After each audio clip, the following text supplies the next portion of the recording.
Let's make a stitch pattern. This is the herringbone stitch pattern in the round, and we've already worked it in a flat panel that you saw a few videos back, and now we're going to show you in the round. Here it is on our pattern for the herringbone cozy mug hug. This one's on needles, so you can get it in flatter in the round on needles, but today we'll show you how to make the stitch pattern, and you can apply it to any pattern plus our mug hug as well on the knitting loom. Join me now and we'll make it together. Welcome to GoodKnit Kisses. We're all about helping you stitch your love and love your stitches.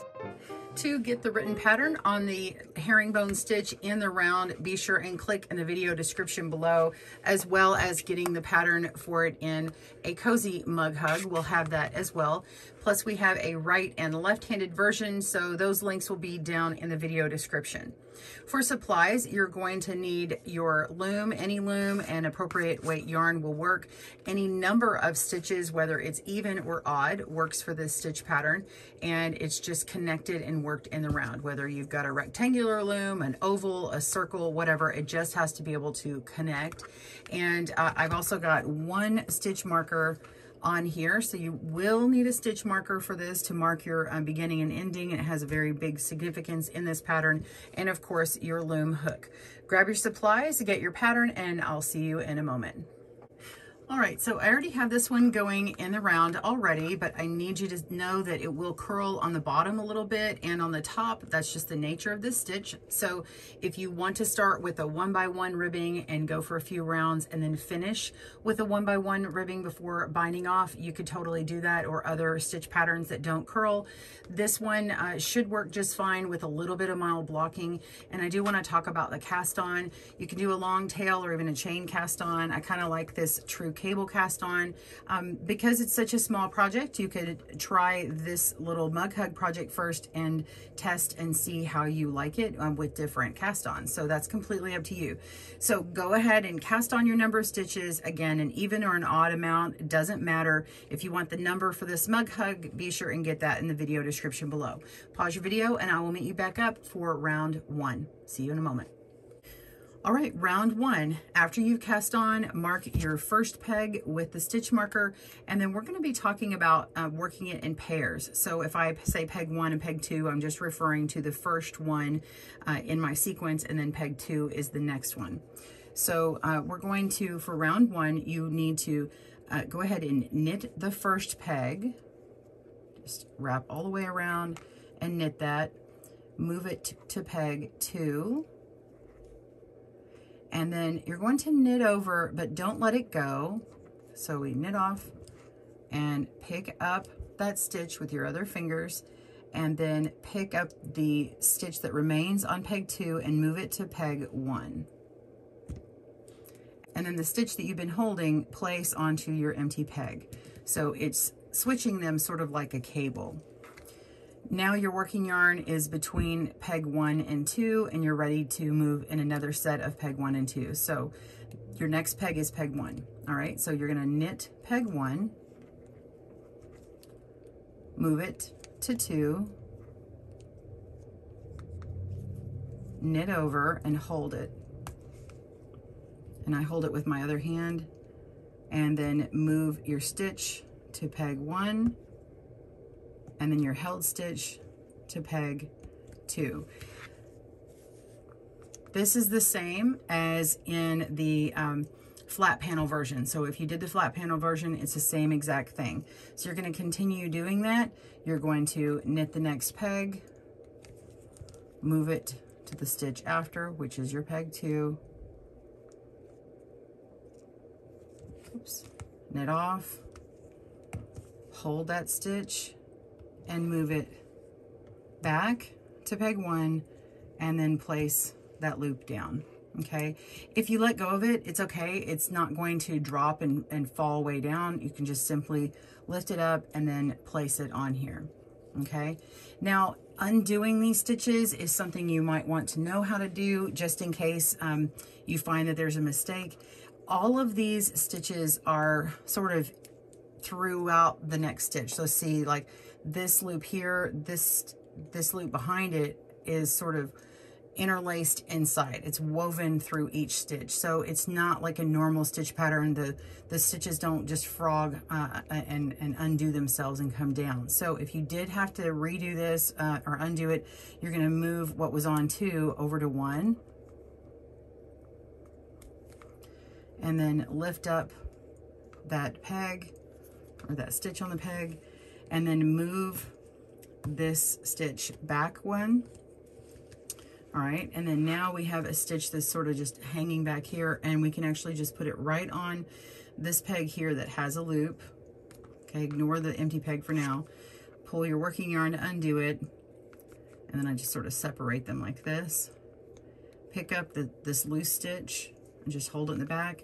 Now you can move this stitch here and move it back, okay, to that empty peg. Ooh, there we go. Okay, and then we have our peg right here with that stitch that was already previously knit. So to move forward again, it's already knit, and then you move it onto the next peg, and then you continue your little switch thing. I suggest if you have to put your work down, get it to this point where you've knit a peg and then put it on top, or you knit the stitch, put it on top of this, and leave it this way. That way you know which direction you're working. That's significant because when we get to the next round, there's a different way that it's gonna go. We're actually gonna be moving in the opposite direction with the way that we're holding the pegs. And so this will tell you if you're ending on a peg 1 or peg 2. All right, go ahead and continue on. Lifting up that stitch, moving that 2 back to 1, and now replace this stitch onto the empty peg. All right, continue working it. Pause your video and meet me at the end of the round, and we'll begin the next round. See you soon. End of round 1. I've got 2 stitches left that I need to work here. Knit that, move it, knit over and hold it. Move the stitch back, replace, and then we have 1 stitch left in our round, but you do need to work the last stitch and the first stitch together and twist those up. So go ahead and knit this stitch, this last one, move it on to the very first peg in the next round that has a stitch marker, knit over and hold. It's the same thing you've been doing. Move that stitch over, and then now you have this very last stitch on your marked peg. This stitch is going to look different. It's set up looking a little bit different. So you're actually going to pick it up. The very last step of each round is going to be to pick up that stitch on the marked peg and twist it. So I just pull it in between the first and last stitch and twist it over like this, and that will get it set up for the next round to make you a seam that just goes straight up and down, and it doesn't move at all. Now you're ready to begin round 2. Round 2, you're going to skip this first stitch. You're going to slip the first stitch, go to the second, and move the second peg onto the first like this, and then we're going to E-wrap peg 1. Now you're going to use your loom tool and pick up the second middle loop here, lift it up and keep holding it, and now move it around from the back of peg 2 onto peg 2. So you just lift it up and put it here. Okay. And then you're going to knit over peg 1 again, the bottom over the top. Okay, and that will actually make these stitches do that woven loop through to where you've got a loop, and then it actually makes the loop go between it, just how the other round was, but we're moving our stitches opposite. So again, we're skipping this stitch and we're moving the second peg onto 1. So directionally, last time you were moving your first peg onto 2, now you're moving your 2 peg onto 1. So now that we have it on there, you're going to E-wrap, take the middle loop, and we're going to place it on the next peg. And then we just knit off. And that's it. Every stitch is technically getting worked twice, but you don't have to move anything around with your fingers. It's all doing it for you when you do it in that one swoop. So your working yarn is between these two pegs, you're going to skip the one that it's next to, and you're going to go to this next one over here, pick it up, and move it to peg 1. So 2 goes on to 1. E-wrap. So I just hold on it with my tool. I don't let go.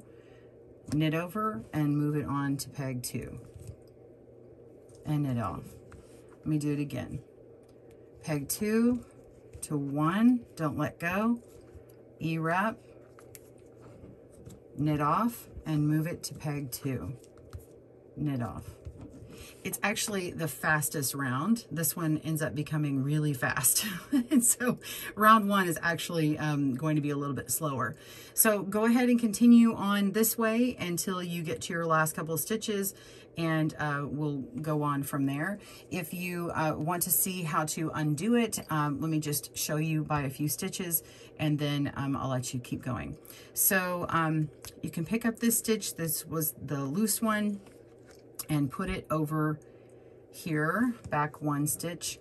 And then I just use my loom tool and I kind of scoop up, and I see this loose stitch, and I'm gonna look in the back and I see this little purl bump back here, and I'm just going to lift it off and put it right onto the peg. Okay, and now I can pull my working yarn and it comes undone. And then now I can pick up this loop down below, and it's actually the one from the previous. It was locked in before if you tried to move it before. Okay, so let me show you this again. When I pick up this next stitch, you can see how my working yarn actually goes through this hole here. It goes through that stitch. So to solve that, we just place it on the stitch before, okay? And then we want to undo the stitch that's attached to the working yarn. So I'll find my purl bump and unknit that, pull the working yarn, and then I can grab this loose stitch, which is the one that goes on the empty peg. Okay, that's it. Just continue moving on. Again, let's repeat it one more time. You take your peg 2, you move it onto 1, E-wrap, knit over and move it to peg 2, and then knit bottom over top. That's it. Continue on. I'll meet you on the last 2 pegs and we'll move on with our instructions. See you soon. Okay, so I actually have 1 stitch left. It's my last stitch, or my first stitch. I already did this one. I got a little ahead of myself, but that's okay. So one more time, we're going to move the very first stitch, that's actually our peg 2 in this sequence, over to our last peg, which is our peg 1 here. And then we're going to E-wrap, pick up that middle stitch, and move over to 2, which is the very first mark peg here. Knit off that last peg one more time, and now we want to twist the peg, twist the stitch on the marked peg. So just pick it up and flip it over. That's it. So the very last direction in every one of the rows is to twist the stitch on the marked peg. Okay, so then you just repeat those 2 rounds. The first round, you're just simply knitting that first stitch and moving it over, knitting off, and then you switch the stitches. Okay, the second goes on the first, and then we place that last held stitch onto the second stitch. That's it. So continue repeating rounds 1 and 2 until you get to your desired length, and you'll have this nice little herringbone stitch. And then when you are ready to bind off, you'll just do a basic bind off in the round and then connect your stitches, and that's it. So I'll show you here in a second what that looks like after I've bound off. We'll see you in a moment. All right, I'm just kidding. I just backed it up a couple stitches because I'm going to show you the bind off. Of course, I'm going to show you the bind off in the round. You guys were just panicking, weren't you? Throw me a little note before and say, yes, I did panic. All right, so I've backed it up so that I can start my bind off on peg 1, which is my marked peg. I'm just simply going to knit over, and then we're going to knit peg 2. So we're knitting peg 1 and peg 2. Then we pick up peg 2 and move it to 1 and knit off. And then pick up that peg and move it over to our empty peg. Tighten that up. And then you just simply start by repeating of just knitting peg 2 and moving it to peg 1 and knitting off and moving it over. Okay, so you continue that all the way until the last stitch, pull that through, and then you're just going to connect it and weave in your tail. So I'm not going to show you that part because I've shown it in some other videos, so click down below and you'll see links to weaving in tails and joining them. And I'll show you what this looks like. We'll see you in a moment.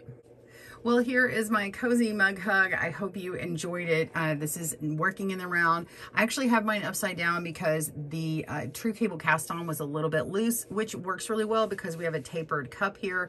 So that's great. This is what the bind off looks like. So you are seeing it a little bit upside down. So whoop, that's what it looked like. So I'll take it off and you can see how loose this looks. So use a long tail cast on or double E-wrap or chain, whatever you like to do. Again, this is the true cable. You don't have to use it, but if you do, just flip it upside down and it actually works really well.